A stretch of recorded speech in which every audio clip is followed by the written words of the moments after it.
Vehicle act ଓ ଜନସଚେତନା ଶୀର୍ଷକ ଆଲୋଚନା ଚକ୍ର। ପୁରୀ ସୁରକ୍ଷା ପରିଷଦ ପକ୍ଷରୁ ୟୁଥ୍ ହଷ୍ଟେଲ ସମ୍ମିଳନୀ କକ୍ଷରେ ମୋଟର ଭେହିକିଲ୍ ଆକ୍ଟ ଓ ଜନସଚେତନା ଶୀର୍ଷକ ଆଲୋଚନା ଚକ୍ର ଅନୁଷ୍ଠିତ ହୋଇଯାଇଛି। ଆଞ୍ଚଳିକ ପରିବହନ ବିଭାଗ ପୁରୀ ସହଭାଗିତାରେ ଅନୁଷ୍ଠିତ ଆଲୋଚନା ଚକ୍ରରେ ଅଧ୍ୟକ୍ଷତା କରିଥିଲେ ପରିଷଦର କାର୍ଯ୍ୟକାରୀ ସଭାପତି ଲକ୍ଷ୍ମୀନାରାୟଣ ପଟ୍ଟନାୟକ। କାର୍ଯ୍ୟକ୍ରମରେ ମୁଖ୍ୟ ଅତିଥି ଭାବେ ପରିବହନ ଅଧିକାରୀ ରବିନ୍ ପଟ୍ଟନାୟକ ଯୋଗଦାନ କରିଥିବା ବେଳେ ସମ୍ମାନିତ ଅତିଥି ଭାବେ ପୂର୍ବତନ ନଗରପାଳ ଶାନ୍ତିଲତା ପ୍ରଧାନ, ପ୍ରଫେସର ଡକ୍ଟର କାର୍ତ୍ତିକ କୁମାର ଦାସ, ଶିକ୍ଷାବିତ୍ ବିଜୟଲକ୍ଷ୍ମୀ ଦାସ, ପରିଷଦର ସଭାପତି ତଥା ବରିଷ୍ଠ ଆଇନଜୀବୀ ପୁଷ୍କର ମହାପାତ୍ର, ପରିଷଦର ସମ୍ପାଦକ ଭାଗବତ ପ୍ରସାଦ ପଟ୍ଟନାୟକ ପ୍ରମୁଖ ମଞ୍ଚାସୀନ ଥିଲେ।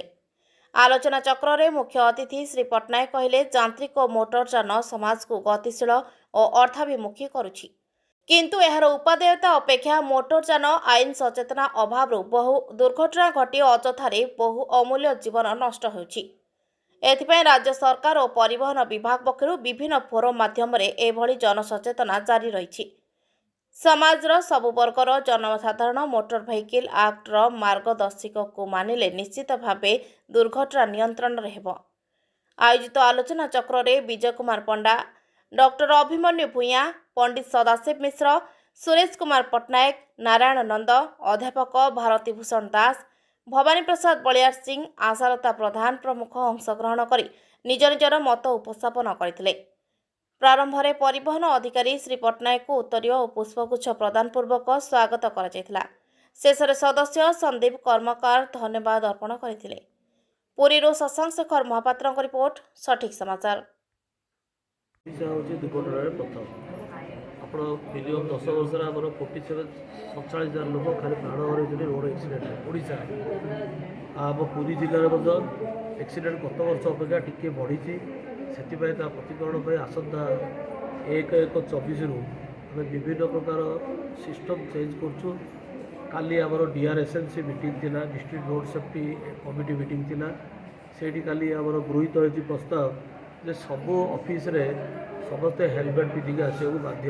ସେଇଟା ଆମେ ଡିଷ୍ଟ୍ରିକ୍ଟ ରୋଡ଼ ସେଫ୍ଟି କମିଟି ଚେୟାରମ୍ୟାନଙ୍କ ତରଫରୁ ଆମେ କଲେକ୍ଟରଙ୍କ ତରଫରୁ ଆମେ ଏଇଟା ନୋଟିସ୍ଟା ଜାରି କରିବୁ। ପ୍ଲସ୍ ରାସ୍ତାରେ ଯେଉଁ ବାଇକ୍ ଆରୋହୀମାନେ ଯାଉଛନ୍ତି ପଛରେ ବସିବା ଲୋକଙ୍କୁ ମଧ୍ୟ 1/1/24ରୁ କଡ଼ାକଡ଼ି ହେବ। ପଛରେ ବସିବା ଲୋକ ମଧ୍ୟ ହେଲମେଟ୍ ପିନ୍ଧିବ ଅଣ୍ଡର ସେକ୍ସନ୍ 129 ଅଫ୍ ABN। ଆଉ ଯେଉଁ ଟ୍ରିପଲ୍ ରାଇଡ଼ିଂ, ମଦ ଧରା, ମୋବାଇଲ ଫୋନ୍ ଏଯାକୁ ଆମେ କଡ଼ାକଡ଼ି କରିବୁ। ମାତୁରା ସିଷ୍ଟମ୍ ଉପରେ ଗୁରୁତ୍ୱ ଦେଉଛୁ। First one is drunken driving, ସେଟା 10,000 ଟଙ୍କା ଫାଇନ୍, ଆଉ 185ରେ 3 ମାସ ପାଇଁ ଲାଇସେନ୍ସ ସସ୍ପେଣ୍ଡ, ଗାଡ଼ି ସିଜ୍ ହେବ।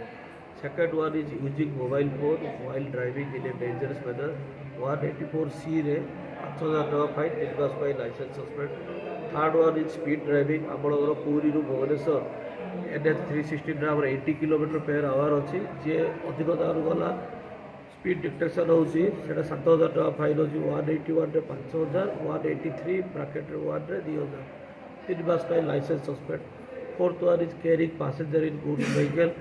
There are two types of vehicle, passenger vehicle, goods vehicle. Goods vehicle रे passenger देले 192 रे 5,000, 3 मास ପାଇଁ license. Last one is not wearing helmet. Helmet न पिंधिले आमे ताकू ये करू फाइन करू 194D रे 1,000 टका 3 मास ପାଇଁ। आउ आमे विभिन्न शिक्षा अनुष्ठान मध्ये अवेयरनेस करू। 1/1/24 रु 7/1/24 पर्यंत आमर जातीय सड़क सुरक्षा पालन करा जिवो। पुरी जिल्ला रे प्रत्येक 30टा थाना अंचल चेकिंग को कड़ाकड़ी करा जिवो। आगामी 7 तारिख पर अवेयरनेस वीक पर चेकिंग को आहरी कड़ाकड़ी करा जिवो। जिमिति पुरी जिल्लार दुर्घटना ह्रास करने ओडिशा रे प्रथम दुर्घटना ह्रास करने निमंते आम जिला प्रशासन, पुलिस प्रशासन, आरटीओ तरफ समस्त पदक्षेप।